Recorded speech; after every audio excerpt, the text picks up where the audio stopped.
Good evening mga stories. So, ayan. Ay, nalingki tayo.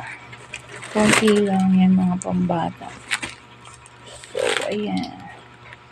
And then, konting tutorial dahil gabi na. Yan, isang galon na mantika.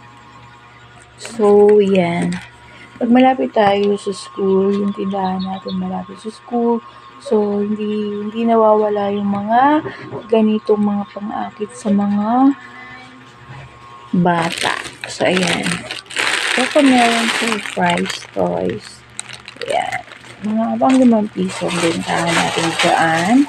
And then, itong fashionista. Ayan, fashionista. Ayan. One box.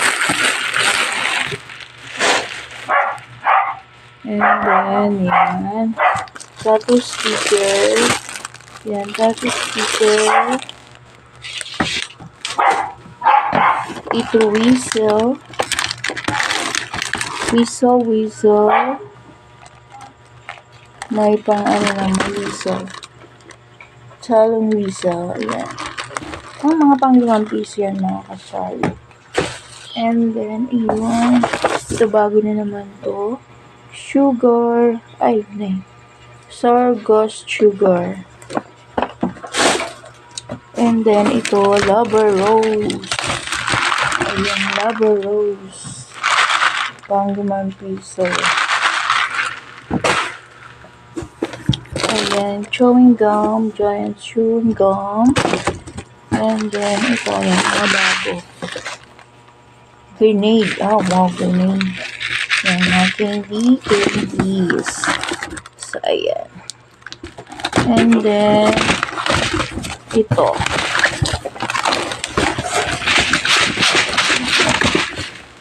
Juice roller. Yan, ang 5 piso rin yan. Mga bago, kaya bumili na kasi pumunta rin kami ng bayan. So, sayang yung biyahe. So, ayan, bukas mamalengke rin ako. Yan, strawberry, may juice, cakes, and yan. Ayan, ito ang kalahati. 4x4. Kalahati yan kasi meron pa naman dyan sa box na yan. Yung nyo. Kadideliver lang na bigas. So, yan.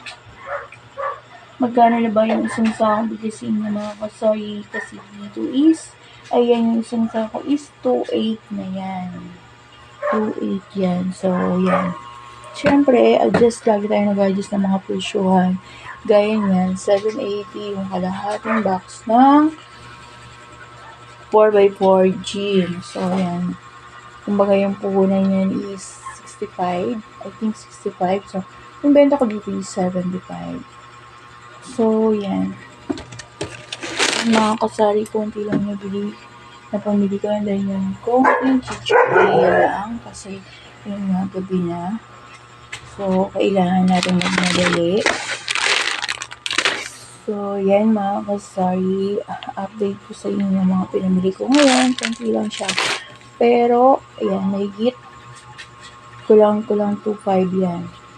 And then, bukod pa doon, sa mantika, yan. So, aabot yan ng worth 3,000 yung pinamili ko. Pero, napakaliit ng box.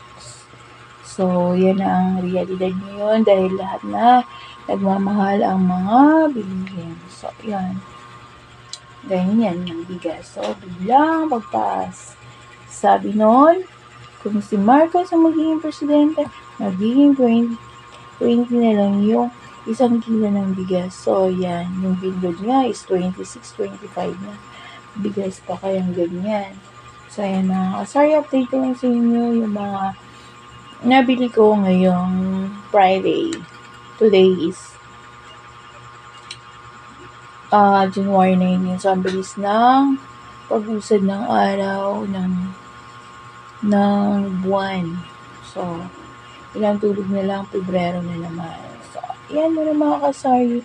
Update sa inyo yung mga pinamili kong konti. So, kung hindi pa po kayo nakasubscribe sa aking channel, please kindly subscribe at pindutin ang notification para updated po kayo sa aking mga videos na i-upload.